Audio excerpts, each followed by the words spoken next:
आइए देखते हैं, मजा आएगा। प्रधानमंत्री चुनने जा रही है क्या? ये कौन सा कार्ड भूपेश बघेल ने खेला है कि रायबरेली के लोग पीएम चुनने वाले हैं?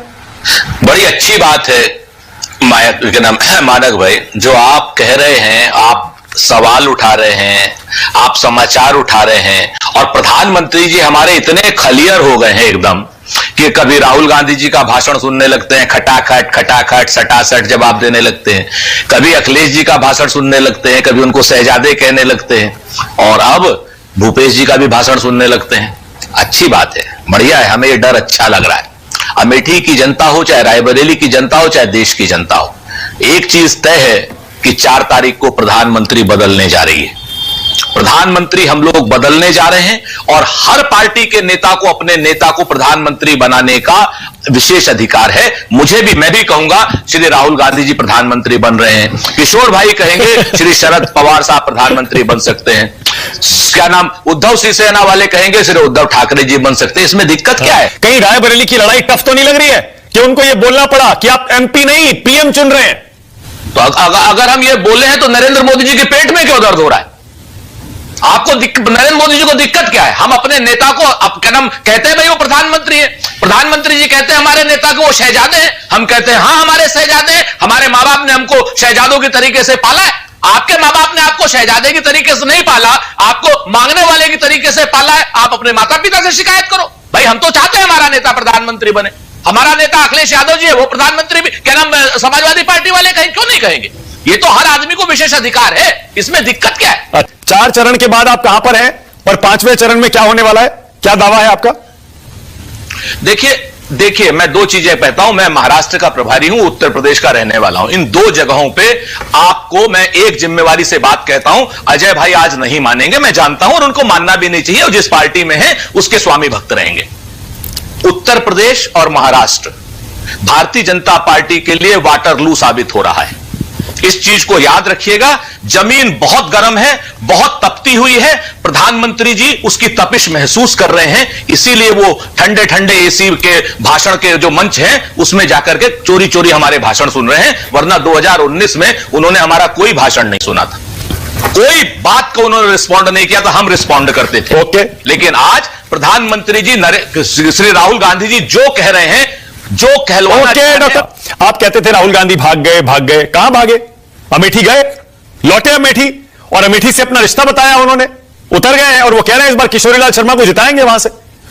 तो लू हिंदी में किसको लगी है, किस पार्टी को, वो पता चलेगा 4 जून को, और अंग्रेजी में लू जाने की नौबत किसको आएगी वो भी 4 जून को पता चलेगा। ये सब हल्के में कह रहा हूं, बुरा मानने पर्सनली लेने की जरूरत नहीं है। अब आइए अमेठी और रायबरेली। एक पिक्चर मैंने देखी थी, उसमें नाम था रणछोड़ दास छांछड़, 3 इडियट्स। 3 इडियट्स की मूवी का नाम। तो रणछोड़ दास छांछड़ की जगह रणछोड़ दास गांधी आ गए, खुद रण छोड़ के भाग गए, उस रण में आगे कह रहे हैं कि 42 साल पहले मैं आया था इस रण में, आज मैं आना हूं किसी और के लिए, इसको रण जितवा दो। और अमेठी की जनता को रसगुल्ला समझाओगे कि जो समझाएंगे समझ के चली जाए। इतना सिमिलैरिटी है। लाल टोपी पहन के एक लाल टोपी पहनता है, दूसरा लाल संविधान दिखाता है। इन लोगों का टोटल थिंकिंग लाल हो गया है। लाल का मतलब कम्युनिस्ट। ये संपत्ति रिडिस्ट्रीब्यूशन करेंगे, ये आपकी संपत्ति बांटेंगे, ये अमीरों की संपत्ति छीनेंगे, ये तमाम तरीके काम, ये पर्सनल लॉ को एम्पावर करेंगे। जो मार्क्स और माओ की थ्योरी थी उसको कांग्रेस अब इंप्लीमेंट करने में बैठ गई है। बहुत अच्छे। और जहां तक रही अमेठी और रायबरेली की बात, रायबरेली प्रधानमंत्री चुन रहा है। अरे रायबरेली ने तो प्रधानमंत्री को चुनने से मना कर दिया था 1975 में, इंदिरा गांधी को हरा दिया था। और उसकी पीड़ा ऐसी लगी कि रायबरेली 77 में जीतने के बाद भी इंदिरा जी ने रायबरेली को नहीं पकड़ा। वो तो सोनिया जी को बेटे को देना था अमेठी, तो वो वापस रायबरेली चली गई। रायबरेली की जनता ने बहू का सम्मान रखा, बहू भी फिर छोड़ के चली गई। अच्छा। आज ये बात है, इन्होंने कहा कि प्रधानमंत्री अपने माँ बाप से क्यों नहीं कहते हैं, उन्होंने सब अपने माँ बेटे बेटी को शहंशाह की तरह रखते हैं। बिल्कुल सही बात है, जिसके पास होता है वो अपने बेटे बेटी को शहंशाह की तरह रखते हैं। बेटा बेटी भी कहता है कि पापा मुझे प्रधानमंत्री बना दो, मम्मी मुझे प्रधानमंत्री बना दो। मेरे प्रधानमंत्री के पास नहीं थी वो ताकत। मेरे प्रधानमंत्री झोपड़ी में थे। उनके माँ बाप ने अपने जन्म में नहीं सोचा होगा उनका बेटा प्रधानमंत्री तो दूर मुख्यमंत्री भी बनेगा। और मेरे प्रधानमंत्री ने कभी कल्पना नहीं की होगी 2002 के पहले कि वो कभी मुख्यमंत्री बन सकते थे, क्योंकि विरासत में नहीं मिली थी मुख्यमंत्री या प्रधानमंत्री। कमाया है खुद से, अपने शौर्य से, अपनी ताकत से, अपनी मेहनत से कमाया है। जनता के दिल में जगह बना के कमाया है, किसी परिवार की विरासत लेके कमाया नहीं है। जैसे 2 इडियट्स आज घूम रहे हैं, 3 इडियट्स, 3 इडियट, 2 इडियट, जो अपनी संपदा, अपनी प्रॉपर्टी समझते रहे, रायबरेली, अमेठी, उत्तर प्रदेश और देश को। नहीं होता है ये। मैंने किसी का नाम नहीं लिया, मैंने पहले कहा हल्के में लेना है, किसी का मैं नाम नहीं ले रहा हूं। मैं प्रधानमंत्री का नाम लेकर आ रहा हूं कि नरेंद्र मोदी वो शख्स है जिसने कमाया है, जनता के दिलों में घुस के कमाया है, अपने काम से कमाया। अच्छा ठीक है, आप ये बताइए, बोल रहे हैं मानक जी, जरा बता दीजिए भारतीय इतिहास को उलट के, भारतीय इतिहास को उलट के बता दीजिए कि आज तक किसी प्रधानमंत्री की हिम्मत हुई है आजादी के बाद से आज तक जो क्लेम करे कि मैं 400 पार जाऊंगा। ना कोई सिंपैथी है, ना कोई एम्पैथी है, सिर्फ अपने काम का भरोसा है, अपने काम के विश्वास का भरोसा है और जनता के दिलों पे भरोसा है। तो बता दीजिए 4 फेज के बाद कहां पर खड़े हैं आप, पार, और 5वें फेज के लिए आपका क्या दावा है, बता दीजिए। बन चुकी है सरकार, बन चुकी है, पूर्ण बहुमत की सरकार बन चुकी है। अब आइए कि इस फेज के बाद हम कहां पे रहेंगे। इस फेज के बाद हम 400 के हाईवे पे लगभग 100 किलोमीटर प्रति घंटे की रफ्तार पे दौड़ रहे हैं। 3 चीजें बड़ी महत्वपूर्ण है। हल्की बातें इन्होंने कही, उसमें मैं नहीं करूंगा। लू तो 4 तारीख को, तो बात सच है अजय भाई की, पता नहीं किसको लगेगी, वो 12 बजे तक पता चल जाएगा, हम सहमत है। अंग्रेजी वाली भी, हिंदी वाली भी, चिंता मत करो, बाकायदा हम दवा भेजेंगे आपको, कोई दिक्कत नहीं। आप तो वैसे भी डॉक्टर परिवार के हो, तो आप सब लोगों को जो है दवा दोगे। लेकिन इन्होंने जो लाल किताब की जो बात करी ना, अरे हो भाई बता दे, लाल किताब की जो आपने आज संविधान की किताब लाल कलर में नहीं की है, और भगवान श्री कृष्ण सुनिए भाई, अब बीच में मत, संविधान हमारा लाल रंग में नहीं है। देखिए हमारा गया है सुरेंद्र जी, आप भी जानते हैं, देखो संविधान लाल रंग में नहीं है।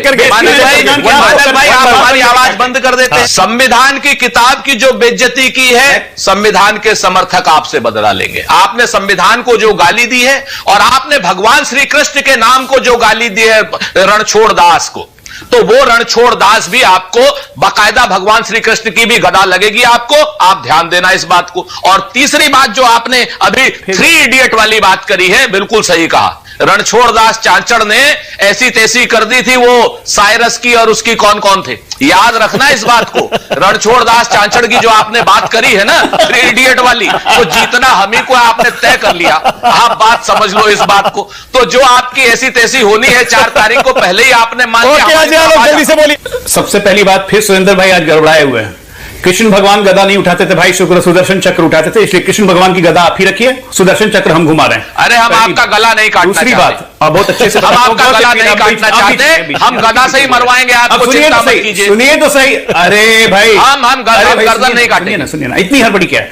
हमारा संविधान लाल रंग में नहीं है, जिसको राहुल गांधी ऐसे दिखाते हैं। ये लाल रंग सोच है कम्युनिस्टों की, जो राहुल गांधी के अंदर धर कर गई है और भारत को नष्ट कर रहा है। संविधान का अपमान आप कर रहे हैं। संविधान के हर पन्ने पे श्री राम श्री कृष्ण था, उसको हटवा दिया आपने। संविधान का अपमान तो लगातार आपने किया। वही तो कह रहा हूं, रणछोड़ दास को गाली दे रहे हो, घुसा दिया। भगवान रणछोड़ दास को गाली दे रहे हो, भगवान। जय श्री राम दोस्तों, वेलकम टू माय डिबेट्स। आज की डिबेट वीडियो बहुत ही शानदार होने वाली है। आज की डिबेट वीडियो बीजेपी के प्रवक्ता अजय आलोक और कांग्रेस पार्टी के प्रवक्ताओं के बीच होने वाली है।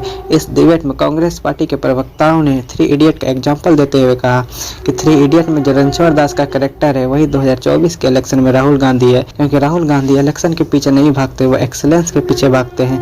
इसलिए 2024 का इलेक्शन राहुल गांधी का जीतना तय है। इसी का जवाब देते हुए अजय आलोक ने कहा कि 2024 के इलेक्शन के बाद राहुल गांधी भारत देश छोड़कर जाने वाले हैं, क्योंकि वो कलयुगी रणछोड़ दास